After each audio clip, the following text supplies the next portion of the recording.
کسی پہاڑ کی غار میں ایک اللہ والا رہتا تھا اور اللہ اللہ کرتا تھا ہر وقت. اللہ کی طرف سے کھانا آ جاتا تھا اور وہ کھا لیا کرتا تھا. تو خدا امتحان بھی کرتا ہے، آزمائش بھی کرتا ہے. دعا کیا کرو اللہ ہماری آزمائش نہ فرمائے. ہم لوگ آزمائش کے قابل کہاں ہیں؟ تو اللہ پاک نے جب اس اللہ والے کی آزمائش فرمائی تو 3 دن تک کھانا نہ آیا. 3 روز تک کھانا نہیں آیا. جب نہیں آیا تو بھوک نے ستایا، اور جب بھوک نے ستایا تو پریشانی ہوئی، اور جب پریشانی ہوئی تو دل میں خیال آیا کہ اب میرے لیے سوال کرنا جائز ہو گیا، اب تو میں بالکل بھوک نے تنگ کر دیا مجھے. تو پہاڑ سے نیچے اترے اور جا کر کے ایک مکان پہ سوال کر دیا، اور سوال یہ کیا کہ اللہ نام پہ مجھے کھانا چاہیے. ان گھر والوں نے 3 روٹیاں دے دی. ان گھر والوں نے 3 روٹیاں دے دی اور یہ اللہ کا ولی لے کے چل دیا. تو جس گھر سے 3 روٹیاں ملی تھی ان کے یہاں ایک کتا بھی تھا، وہ اس ولی کے پیچھے پیچھے لگ گیا اور بھونکار قریب تھا کہ کاٹ کھائے پھاڑ کھائے. اللہ کے ولی نے سوچا کہ یہ تو بڑا ظالم کتا پیچھے لگ گیا، 1 روٹی اس کو پھینک دوں، 2 مجھے کافی ہو جائیں گی، یہ اپنا اس کی ہلے لگ جائے گا، مشغول ہو جائے گا، میں نکل جاؤں گا. یہ کتاب کی بات ہے، حدیث کی نہیں. تو نفحۃ الیمن کتاب میں واقعہ یوں لکھا کہ کتا 1 روٹی کھا کے پھر بھاگ کے اس ولی کو مل گیا اور بہت بھونکار کاٹنے کے قریب ہوا. تو پھر اللہ کے ولی نے سوچا کہ یار 1 ہی روٹی کافی ہو جائے گی، یہ تو پھر ظالم پیچھے ہو گیا. اس نے دوسری روٹی بھی اس کو پھینک دی. اللہ کی شان، کتا دوسری روٹی کھا کر کے پھر ولی کے پیچھے پیچھے. اس نے سوچا ایسی روٹیوں سے تو یوں ہی بھلے، وہ تیسری بھی پھینک دی. کتے نے تیسری بھی کھا لی، اور جب تیسری روٹی کھا کے کتا بھونکا، اب ولی کھڑا ہو کر غصے میں آ گیا اور کہنے لگا او کتے تجھے شرم نہیں آتی؟ عربی کا لفظ ہے وَمَعْدِيمُ الْحَيَا، اور بغیرت کمینے، تیرے مالک نے 3 روٹیاں دی تھی، جس دروازے پہ تو رہتا تینوں کھا لی، پھر بھی بھونکتا ہے. 3 روٹیاں میں نے تجھے دے دی پھر بھی بھونک رہا ہے. تو یوں لکھا اس کتاب میں کہ اللہ پاک نے کتے کو بھی زبان دی اور وہ یہ کہنے لگا کہ ولی صاحب ذرا ٹھہرو، خود فیصلہ کرو، تم بے غیرت ہو یا میں بے غیرت ہوں. فیصلہ جناب کریں، میں کتا ہوں، آپ ولی ہیں. جنت کے کھانے کھائے، ارے 3 دن نہ ملا تو آدمی کے دروازے پہ آ کے ماتھا گھسایا، جھولی پھیلائی، بھیک مانگی، مجھ سے قسم لے لو میں کتا ہوں. کئی مرتبہ 8 دن ٹکڑا نہیں ملتا، قسم لے لو اس دروازے کے سوا کبھی کسی دوسرے دروازے پہ نہیں گیا میں.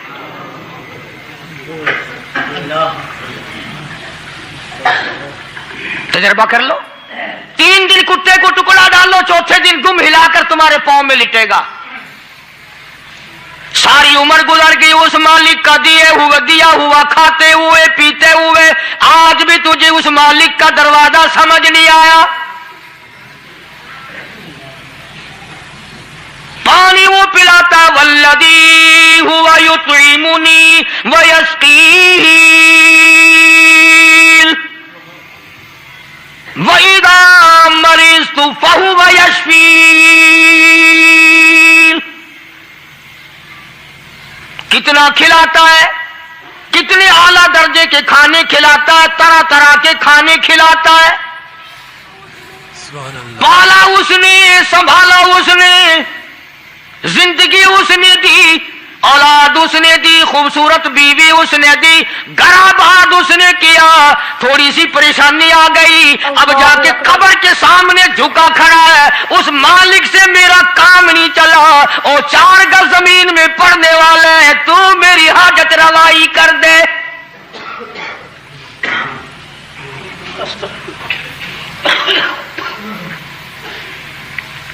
کون سے ولی نے یہ تعلیم دی، کون سے ولی نے یہ ترغیب دی؟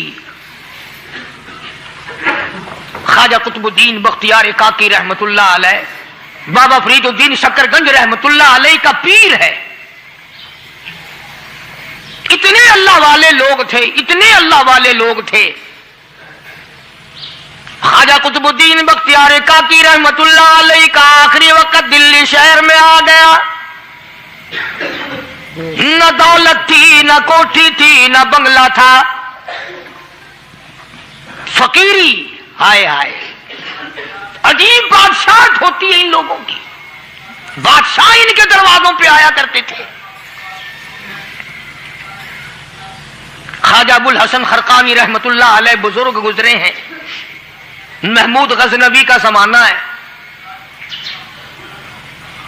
محمود غزنوی مرحوم بادشاہ نیک آدمی تھا. خواجہ ابو الحسن خرقانی رحمت اللہ علیہ کی خدمت میں آیا اور حضرت نے یوں پوچھ لیا، فرمایا محمود 2-4 دن پہلے بھی تو سنا تھا کہ تم ادھر آئے ہو، مجھ سے مل کے نہیں گئے؟ تو کہنے لگا حضرت سرکاری دورے پہ آیا تھا، سرکاری دورے کی لپیٹ میں اللہ والے کی زیارت کو بے ادبی سمجھتا ہوں. اللہ والے کی زیارت کرنے آؤں، کام کوئی اور لے کر آؤں اور اللہ والے کی زیارت کروں؟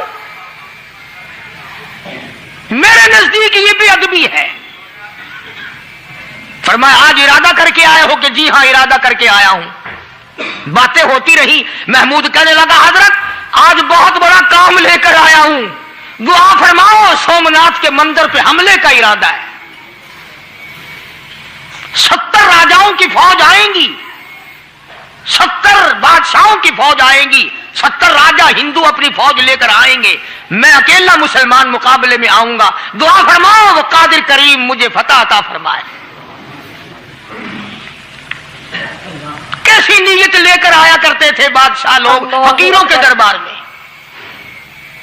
آج تو اگر کسی ولی کے پاس بھی جاؤ گے، میں نے مولانا عبید اللہ انور مدذلو سے پچھلے دنوں عرض کر دیا، میں نے کہا حضرت آپ اپنے گھر میں ہی رہتے ہیں، باہر نہیں نکلتے، کئی دن لوگوں کو نیکی ملے گی، زیارت ہوگی. تو فرمانے لگے قاری صاحب آپ کو کیا پتا ہے، بس اسی کام کے لیے لوگ آتے ہیں. ہماری اینٹ پر دو، ہم نے مکان بنانا ہے، ہمیں دکان کا تعویذ دے دو، ہمارے پیچھے دشمن لگ گیا، ہمارا مقدمہ ہو گیا. اور یوں تو کہنے کوئی بھی نہیں آتا، دعا کر دو اللہ میری قبر میں بھلائی فرما دے.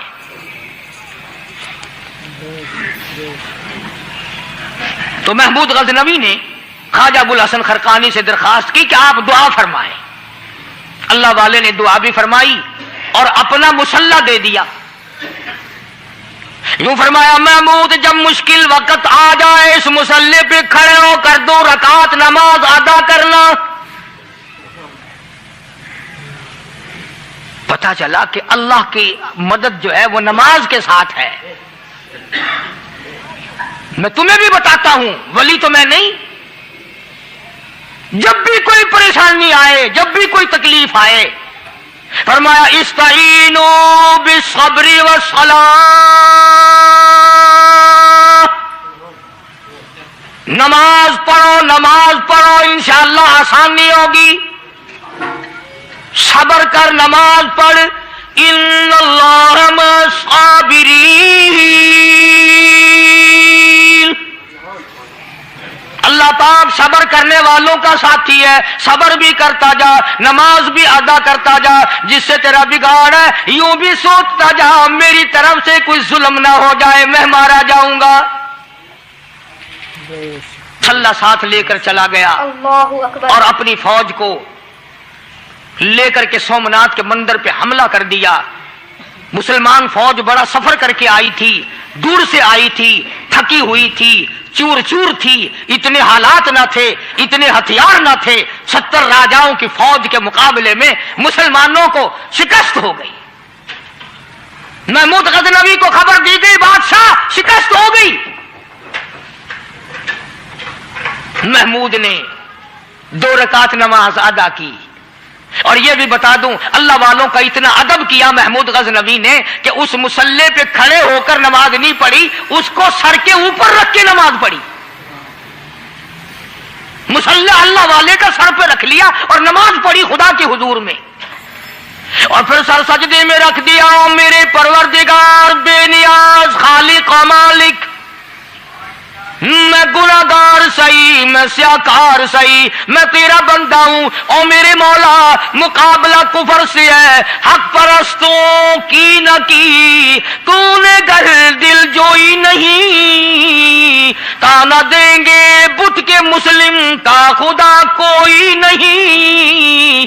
اور میرے پروردگار آج مجھے ذلیل نہ کر، آج میری شکست نہ کر، آج مسلمانوں کو شکست نہ دے۔ اور بے نیاز پروردگار، کافر کہیں گے ان کا خدا کہاں گیا؟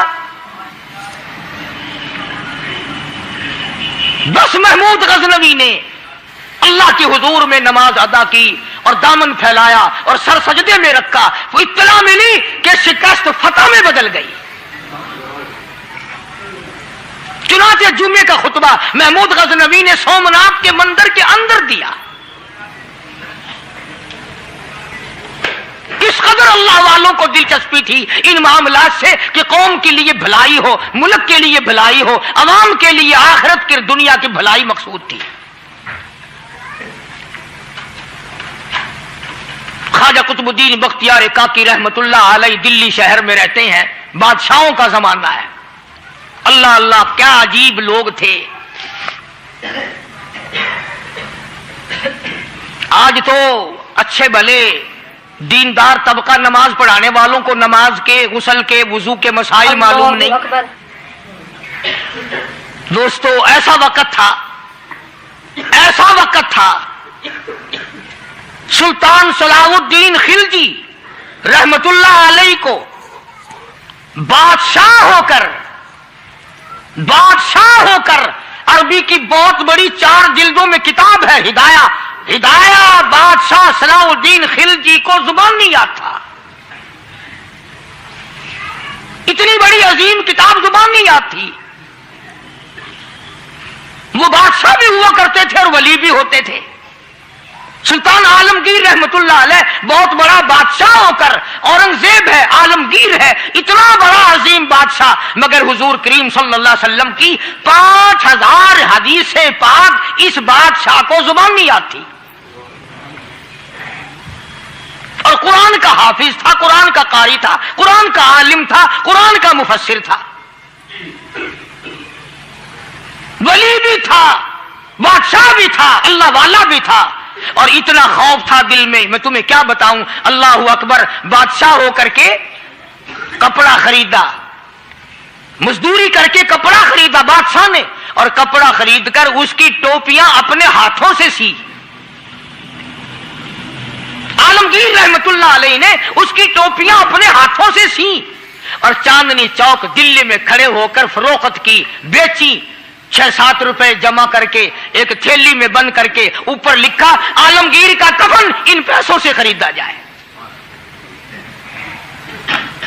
کبھی ہم نے بھی سوچا جو رشوت مارنے والا آدمی ہے، بتاؤ اس کے لیے کفن کہاں سے اچھے پیسے تلاش کر کے لایا جائے گا؟ رشوت کا ہی کفن ملے گا نا۔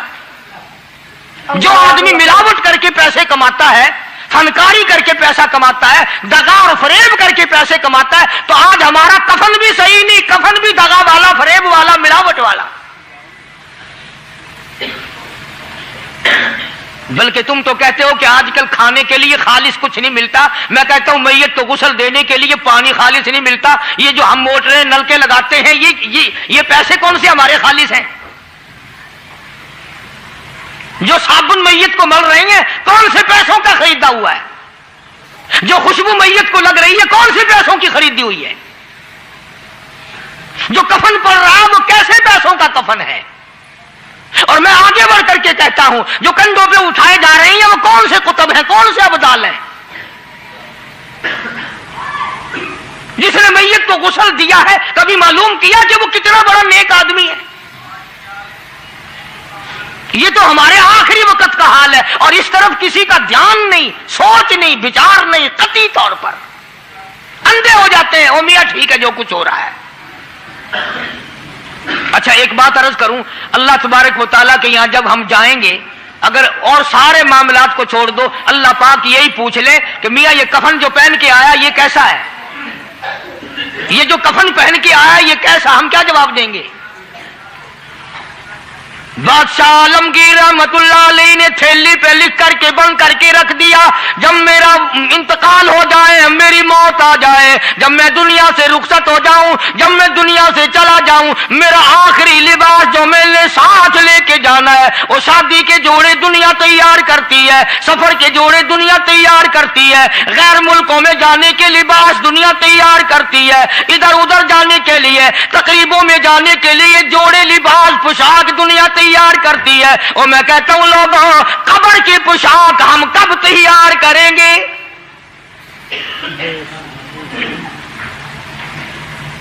عالمگیر رحمت اللہ علیہ نے خود اپنے کفن کا انتظام کر کے رکھ دیا۔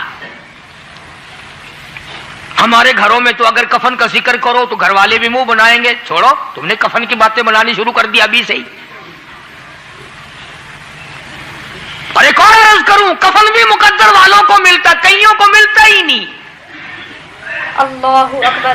کفن نہیں ملتا، قبر نہیں ملتی، نماز جنازہ نہیں ملتی، غسل نصیب نہیں ہوتا، مقدری سودے ہیں، نہ یہ دولت سے بات بنتی ہے اور نہ یہ اقتدار سے بات بنتی ہے اور نہ یہ سرمایہ سے بات بنتی ہے، یہ تو تقدیروں کے مسئلے ہیں جو مالک نے اپنے ہاتھ میں رکھا ہے۔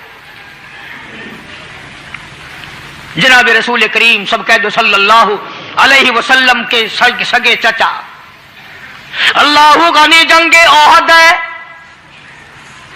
امام الانبیاء محبوب کبریا حضرت محمد مصطفیٰ صلی اللہ تعالی علیہ وسلم کو خبر دی گئی آپ کی حالت بھی زخمی ہے، آپ کا چہرہ انور زخمی ہو گیا، آپ کے چہرے میں خود جو سر پہ اوڑھ رکھا تھا اس کے حلقے کڑیاں چہرے انور کے اندر چلی گئی، نکلتی نہیں، نکالنا چاہتے ہیں، نکلتی نہیں، نکالنے کی کوشش کرتے ہیں۔ ابو عبیدہ بن جراح رضی اللہ تعالیٰ عنہ نے دانتوں میں پکڑ کر وہ حلقہ زنجیر والا پھینک لیا۔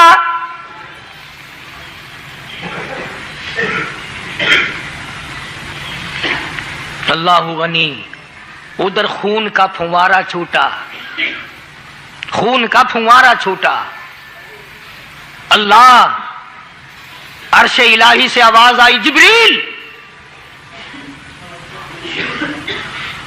پر جھپکنے کے برابر جبریل ساری دنیا کا نظام طے کر سکتا ہے۔ توجہ، اللہ نے آواز دی، جبریل، عرض کیا حضور، فرمایا یاد رکھ اگر میرے محبوب کا خون زمین پہ گر گیا تو پھر تو جبریل کا آئے گا۔ سدرۃ المنتہا سے سکنڈ کو بڑی چیز ہوتی ہے، پل جھپکنے سے پہلے جبریل نے آ کر اس خون کو سنبھالا ہے۔ اتنی عظمت ہے سرکار مدینہ صلی اللہ علیہ وسلم کی اللہ تبارک و تعالیٰ کے یہاں اور ہر پیغمبر کی۔ ابراہیم علیہ الصلوۃ والسلام کو وقت کے بادشاہ نے منجنیق میں بٹھا کر یوں آگ میں پھینک دیا، اس منجنیق میں سے، پنگوڑے میں سے خلیل نکل چکا، آواز آئی جبریل، جواب ملا حضور کہ میرا خلیل کو کیا ہوا؟ حضرت جبریل کو حکم ہوا یاد رکھ اگر خلیل کا ایک بال بھی جل گیا تو جبریل کس کام کا؟ اللہ تبارک و تعالیٰ کے فرشتے نے پہلے پہنچ کر آگ پہ پر بچھا دیے۔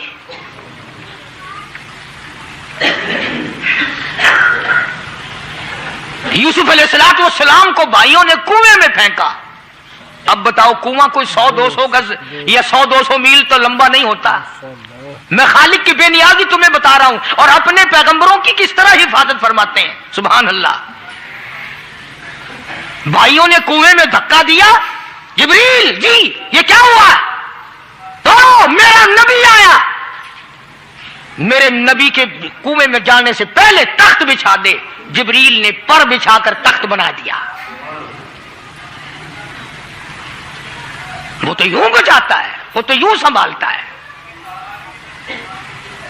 ابو عبیدہ بن جراح رضی اللہ تعالی عنہ نے سرکار مدینہ صلی اللہ علیہ وسلم کے چہرے انور میں سے وہ جو زنجیر کڑی کھینچی، اللہ اللہ، ابو عبیدہ کے 2 دانت نیچے کے، 2 اوپر کے، 4 دانت نکل گئے۔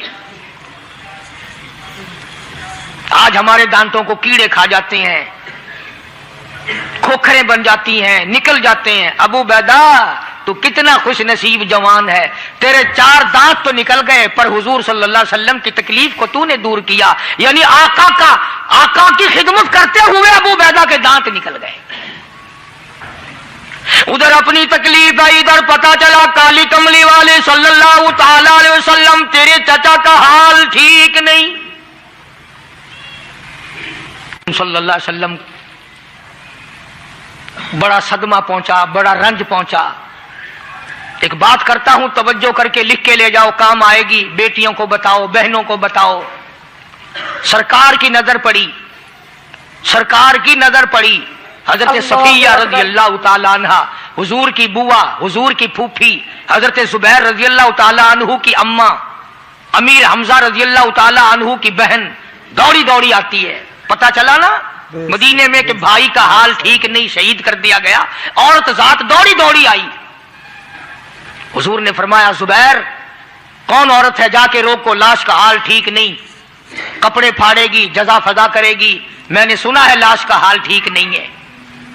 حضرت زبیر نے آ کے روکا، قریب آ کر پہچان لیا حضرت زبیر کی اماں تھی. انہوں نے کہا اماں اجازت نہیں، آگے نہ جاؤ. حضرت صفیہ عرب کی تکڑی مائی، مارا غصہ زبیر کو، اوپر پھینک دیا. کہنے لگی ہاتھ ایک طرف، میں اپنے بھائی کو دیکھنے نہ جاؤں. زبیر کو تو مکہ مار کے پرے پھینک دیا. اور لوگوں توجہ کرو، غلام آپ بھی بنتے ہیں، غلام میں بھی بنتا ہوں. خدا کی قسم ٹائم پہ غلامی کا پتہ چلتا ہے. پھر زبیر کہنے لگا اماں حضور نے منع فرمایا، آگے نہ جا، حضور نے منع فرمایا. خدا کی قسم ذمہ داری سے کہتا ہوں، علماء نے لکھا ہے حضرت صفیہ نے جو پیر قدم آگے رکھنے کے لیے اٹھایا ہوا تھا وہ آگے نہیں رکھا، پیچھے ہٹ کے رکھا ہے. میرے نبی کے فرمان کے خلاف نہ ہو جائے، میرے نبی کے ارشاد کے خلاف نہ ہو جائے. اگر خلاف ہو گیا تو میں ماری جاؤں گی. اور وہیں رک گئی. کہنے لگی اور زبیر بیٹے جاؤ، میرے محبوب سرکار مدینہ صلی اللہ تعالی علیہ وسلم سے جا کے کہو میں نے لاش کا حال سن لیا ہے، مجھے سب کچھ پتا چل گیا ہے. جا کے کہو بے شک میں عورت ہوں لیکن گھبراؤں گی نہیں. جب سے میں نے تیرا کلمہ پڑھا ہے میں نے صبر کرنا بھی سیکھ لیا ہے.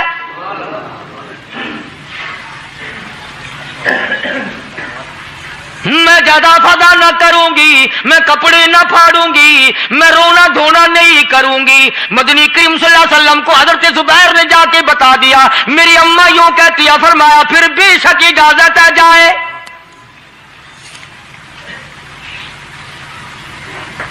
آج کی کوئی مائی ہوتی اتنا حال دیکھ کر بھائی کا نہ جانے ہارٹ فیل ہو جاتا. صفیہ نے آ کے دیکھا اپنے بھائی سیدنا امیر حمزہ کے دونوں کان نہیں، ناک نہیں، لب نہیں، 11 ٹکڑے ہوئے پڑے. روتی نہیں، گھبراتی نہیں، دڑام سے گرتی نہیں، چہرہ نہیں پیٹتی، ماتم نہیں کرتی. کھڑی ہو گئی، کہنے لگی او میرے پروردگار میرے بھائی کی قربانی قبول فرما، میرے بھائی کی قربانی کے صدقے میں میرا بھی بیڑا پہاڑ کر دے. اور خبر تو مل گئی تھی نا کہ کپڑے بھی اتار کر لے گئے. بغل میں سے 2 چادریں نکالی ہیں، بغل میں سے 2 چادریں نکالی کہ میرے بھائی کو کفن دے دینا. یوں جو نظر پڑی ایک انصاری نوجوان رضی اللہ تعالی عنہ، وہ بھی ننگا پڑا ہے، کافر اس کو بھی شہید کر کے گر گئے. مسلمانوں ذرا اندازہ لگاؤ، یہ بھی مسلمان تھے، یہ بھی نبی کے عاشق تھے، یہ بھی دیوانے تھے. ایسے وقت میں بھلا ایسی بات کس کو سوجھے؟ ماں جایا بھائی ہو، سگا بھائی ہو، اچھی محبت اور تعلق ہو بہن بھائی کا، اور سید الشہداء حضور نے فرمایا ہو وہ ننگا پڑا ہے، 11 ٹکڑے ہوئے پڑے ہیں. ایسے وقت میں ایسی بات کون سوچے؟ صفیہ کہنے لگی لوگوں ایک چادر اس بھائی کو دو جو میری ماں کے پیٹ سے پیدا ہوا، ایک چادر اس بھائی کو دو جو محمد کے کلمے نے میرا بھائی بنا دیا ہے، جو میرے نبی نے کے کلمے نے میرا بھائی بنا دیا ہے. کل قیامت میں خدا یہ نہ فرما دے صفیہ کفن دینے آئی، خیرات دینے آئی تو اپنے کو دے کے چلی گئی. اللہ اکبر. اب ان میں ایک چادر ہے چھوٹی اور ایک ہے بڑی. پھر کہنے لگی میری چادریں واپس کر دو، ایسا نہ ہو میرے بھائی کو بڑی مل جائے دوسرے بھائی کو چھوٹی مل جائے، اللہ پاک کل یہ نہ فرما دے اگر کفن دینے بھی آئی تو اپنے کو بڑی دوسرے کو چھوٹی، یہ اللہ کی رضا والا تو کام نہیں۔ قرآن اندازی کی سگے بھائی سیدنا امیر حمزہ رضی اللہ تعالیٰ عنہ کے حصے میں چھوٹی چادر آئی اور اس انصاری جوان کے حصے میں بڑی چادر آ گئی۔ چنانچہ جب محمد عربی صلی اللہ تعالی علیہ وسلم تشریف لائے تو حضور کو اتنا صدمہ پہنچا، میری مستقل کیسٹ ہے سیدنا امیر حمزہ رضی اللہ تعالیٰ عنہ کے عنوان پر، آپ لوگ اسے خرید کے سنیں۔ تم بھی کہتے ہو کہ ہم نے اسلام کی بڑی خدمت کی، ہم نے قرآن کی بڑی خدمت کی، ہم نے علماء اور طالب علموں کی بڑی خدمت کی، ہم نے مسجد اور مدرسوں کی بڑی خدمت کی۔ میں یہ کہتا ہوں آؤ دیکھو تو صحیح کہ ان حضرات نے کہاں تک قربانیاں دی ہیں۔ حضور نبی کریم صلی اللہ تعالی علیہ وسلم جب اپنے پیارے چچا کی لاش پہ آئے، چہرے پہ نظر پڑی دونوں لب نہیں، کالی کملی والے صلی اللہ تعالی علیہ وسلم نے منہ میں جھانک کر دیکھا تو زبان نہیں، ذرا نیچے کو نظر کی پیٹ میں جگر اور کلیجہ نہیں، دونوں ہاتھ نہیں دونوں کان نہیں۔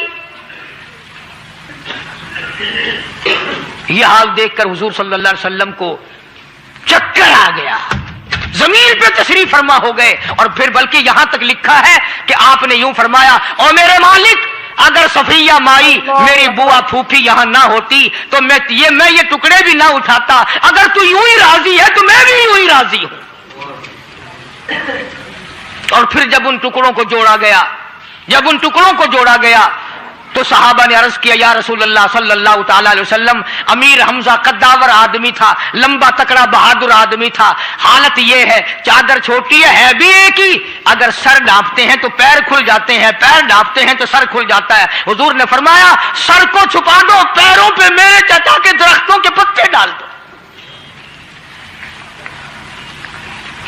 میں یہ عرض کر رہا تھا کہ اللہ والے ہر وقت میں آدمی کی اصلاح کی کوشش کرتے ہیں، اسے بنانے کی کوشش کرتے ہیں، اسے سمجھانے کی کوشش کرتے ہیں۔ اللہ تبارک و تعالی ہر مسلمان کو توفیق دے کہ وہ اپنی زندگی بھر اللہ والوں کی خدمت میں جانے آنے کی، قرآن کی خدمت کی ہر وقت پروگرام بنائے، نیت خیر رکھے۔ کیوں؟ اس لیے اسی کو کہتا ہے کہ لیے پھرتی ہے بلبل چونچ میں گل، لیے پھرتی ہے بلبل چونچ میں گل، اور ڈھونڈتی ہے شہید ناز کی تربت کہاں ہے، تلاش کرتے ہیں جانور پرندے کہاں پر اللہ کی رحمت برس رہی ہے۔ تو ہمیں بھی اللہ کی رحمت کا طالب ہونا چاہیے، اللہ کی رحمت کا متلاشی ہونا چاہیے۔ اللہ پاک مجھ پہ اور آپ سب پر، ساری امت پر اپنا کرم فرمائے۔ آسمانی کتابیں نازل فرمائی اسی کو لوگ زیادہ چمکاتے ہیں۔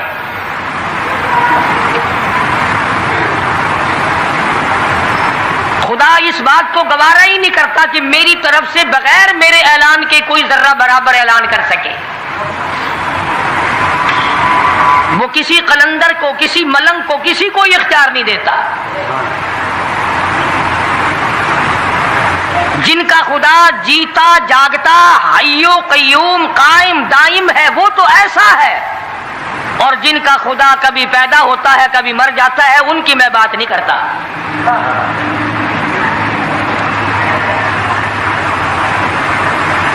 پروردگار عالم نے طریقے کا سوال کر دیا، اگر تم میرے معاملات میں شریک کار بنتے ہو تو آؤ پھر ایک ناخون بنا کے دکھاؤ، اللہ اکبر، ایک بال بنا کے دکھاؤ، درخت کا ایک پتا بنا کے دکھاؤ، پتھر کا ایک روڑا بنا کے دکھاؤ، مٹی کا ایک ذرہ بنا کے میرے سامنے لاؤ۔ پروردگار عالم نے فرمایا چلو تم سے گائے کیا بنواؤں گا، بھینس کیا بنواؤں گا، بکری کیا بنواؤں گا، زمین و آسمان تم کیا بناؤ گے، چاند سورج ستارے کیا بناؤ گے، انسان تو بنانا تمہارے بس کا کام کہاں ہے۔ لَن يَخْلُقُوا ذُبَابًا، تم مجھے مکھی کا ایک پر بنا کے تو دکھاؤ۔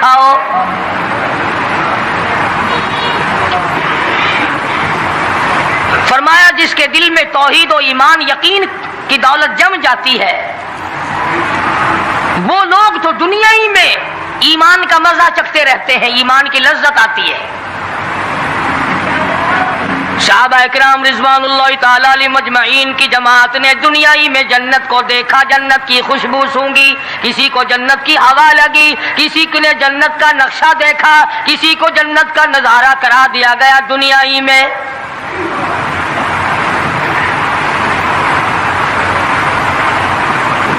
خوش نصیب تھے وہ لوگ جنہوں نے محنت سے اپنی آخرت کو بنایا، اپنی قبر کو بنایا، اپنی تمام تر زندگی میں کبھی بے فکری سے بسر نہ کی، رات کو سوچا، دن کو سوچا، صبح کو خیال کیا، شام کو خیال کیا۔ یہ ناپائیدار زندگی ہے، یہ ختم ہونے والی زندگی ہے، اس لیے مجھے دائمی زندگی کی کچھ تیاری کرنی چاہیے۔ ان لوگوں نے کمائی کی اور محمد کریم صلی اللہ تعالی علیہ وسلم کے ساتھ رہے، دنیا ہی میں ان کو جنت کے مزے آیا کرتے تھے۔